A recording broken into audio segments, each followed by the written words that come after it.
Anime.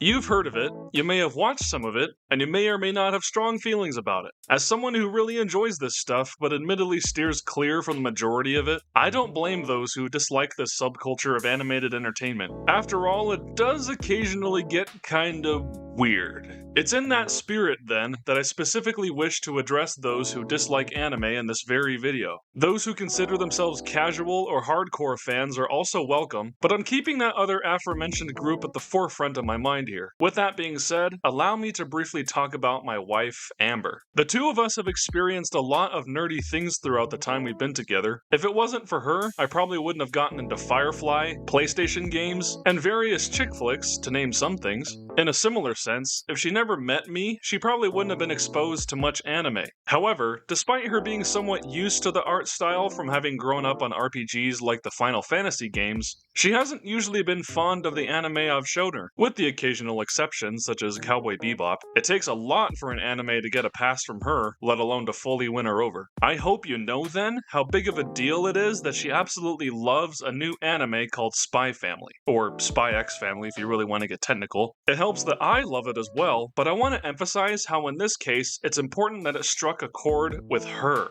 This highly entertaining cartoon manages to find the rare balance between being something that anime fans can love, while also being easygoing enough for anime newcomers to appreciate. The first important thing to consider here is that Spy Family has quite an accessible premise. Two neighboring countries known as Westalis and Estonia teeter on the brink of war as both sides engage in serious espionage. Our main hero is an elusive spy from the West known only by his moniker of Twilight. He dissociated himself from his troubled past so that he could serve his country at the highest levels of secrecy and professionalism. His latest and possibly most important mission, though, is something out of his league, pretending to be a family man so that he can covertly take out a political figure before he incites war. Over the course of the first few episodes, Twilight, now masquerading as a psychiatrist named Lloyd Forger, manages to adopt a young orphan girl named Anya and enter into a faux marriage with a woman named Yor Breyer. The catch is that unbeknownst to him, Anya is a telepath, and despite Yor being a genuinely kind person as a whole, she's secretly a vicious, lethal assassin known as the Thorn Princess. Even with the three of them withholding their true identities from one another, they create the Forger family to fulfill their own individual needs. So, you know those family movies from the 90s and the 2000s that riffed on the idea of a tough guy suddenly having to learn to be a softie? Yeah, Spy Family's like that if those movies were actually good. Now what I should say about that is unlike those movies, what we have of Spy Family so far is incomplete. This particular review is unique in that I've never discussed a TV show whose first season isn't even finished yet. But that should speak even greater volumes as to how impressive I found the show to be. The next 13 episodes that will comprise the second half of Season 1 will premiere in October. That being said, what we've gotten from this series so far is excellent, boasting 12 episodes that are all enjoyable and add something to the overall story. I guess you could say that my ultimate goal with this video is to say that I believe this show is going to be a worthy long-term investment of one's time. Like I was alluding to earlier, it all starts with how solid the central narrative is. For all intents and purposes, the two countries that are at odds with each other are basically fictionalized versions of West and East Germany, and the story takes place during the Cold War. Much of this story's subtextual strength comes from its basis in real-world history and politics, let alone subjects that are quite familiar to Americans. It helps that the show wastes no time establishing what's at stake if our hero fails. If he can't accomplish his latest mission, then it will mean war. One way or another, each episode, or mission as the show calls them, does well to contribute to the overarching story. Despite the serious ramifications of the main conflict though, Spy Family is actually quite a light-hearted and wholesome experience. This, combined with the world building based on Western society, both add up to what makes the show palatable for people who don't normally watch anime. The lighter tone is thankfully achieved primarily through the show's fine-tuned sense of humor. I can honestly say that I laughed out loud at least once in each episode, which is a big deal for a hard laugh such as myself. Oftentimes when a comedy doesn't make me laugh, it's because I don't care about the characters who are stuck in the humorous situation, or the humor is just predictable. Spy Family doesn't have a problem with either of these. I mean, not every single joke hits successfully, but most do. Animation and editing factor in quite well here, for cutting to the appropriate facial reaction or audio cue helps the punchlines land in a timely, effective manner. Maybe the crossword puzzle was a fluke. She honestly doesn't seem all that bright. I wonder if I can trade her in for another child. What is wrong with you?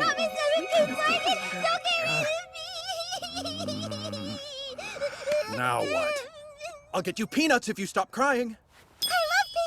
It helps that the animation is expressive enough to where it complements how humorous a joke feels, but not so much that the average viewer wouldn't be put off by something over-stylized. But ultimately, it's the characters that make the humor work as well as it does, and frankly, why I find this show to be a resounding success overall, even as it's just barely gotten started. The main trio are so likable that one can easily fall in love with them within 5 minutes of them being on screen. Their motivations, insecurities, personality traits, and so many other attributes are expertly communicated during their first appearances. They all make excellent first impressions, and they continue to be entertaining throughout each and every episode. The show's potential for winning over people who don't watch anime is helped by the English dub being legitimately great. Normally I watch anime dubbed anyway if the option is available to me, but I'm completely fine with subtitled versions too. Needless to say, one would have a great experience with the show irrespective of which language the dialogue is presented with. The English script is written in such a way that the integrity of the original dialogue is kept intact, while the actors bring an awesome sense of energy to their characters, Megan Shipman's Anya being the absolute standout in that regard. Something else that helps with this is that one of the show's central themes revolves around the things we hide from the people we know and love. Spy Family primarily conveys this through the many inner thoughts of the characters, particularly the Forger family. After all, the three of them all have a big secret that they're withholding from one another. As such, there's plenty of humor to be found in the often wacky lengths each person goes to in order to keep their secrets veiled. In this, Spy Family overcomes a problem I have with most anime shows, and that inner monologues tend to be really long and drawn out, almost to the point of becoming comical. Demon Slayer, a show that I got into as of last year, is a great example of how annoying this creative choice can get. Whole entire fights that probably take 1 to 2 minutes in real time are obscenely drawn out by the characters mentally commenting on everything the audience is seeing. I know that it's an anime trope, but it annoys me. Spy Family avoids this problem because inner dialogue never gets in the way of the pacing of the action, let alone in general. Take this scene in episode 2 for example. Lloyd takes cover from gunfire to quickly analyze the situation, but then the action plays out in real time, keeping the scene's pace intact.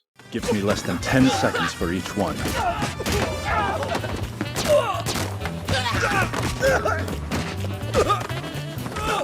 The only instances where the scene quote-unquote slows down to allow the inner dialogue to take center stage are when it's supposed to be so comedic that it's borderline parody, like the dodgeball match in episode 10, or otherwise when the tension in the scene is coming from the characters not being able to anticipate what someone else in the room will say. That's used to great effect in episode 4 when Lloyd, Yor, and Anya are doing the interview at Eden College, in which the things each character says ramps up both the suspense as well as the awkward humor that's a byproduct of the mounting tension.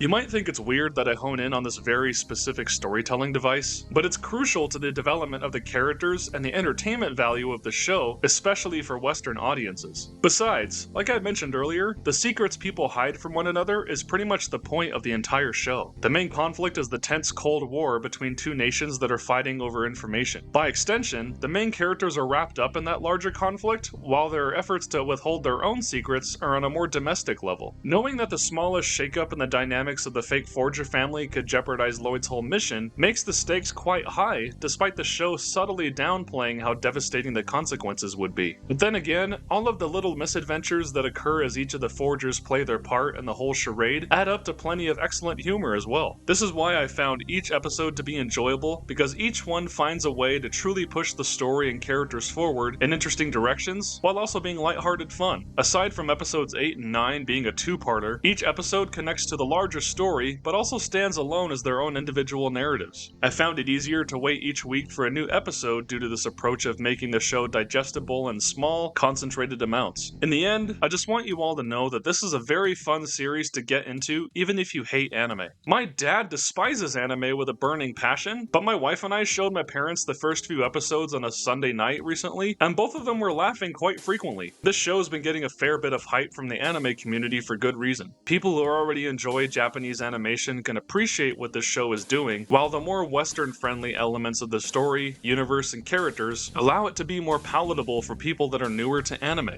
It remains to be seen if episodes later down the line are of the same quality as what we've gotten so far, but if you were to take away one thing from this episode, know that I would fully recommend anyone giving Spy Family a shot. Right now, it seems like a worthy investment in one's time and emotional attachment. And that's it! I appreciate you checking out what I had to say about this awesome cartoon. If you liked what you saw and would be eager to see more of what I have to offer, please consider subscribing to my channel and joining the notification squadron so that you don't miss out on my future videos. Thank you so much for watching, and I hope you all have a great one.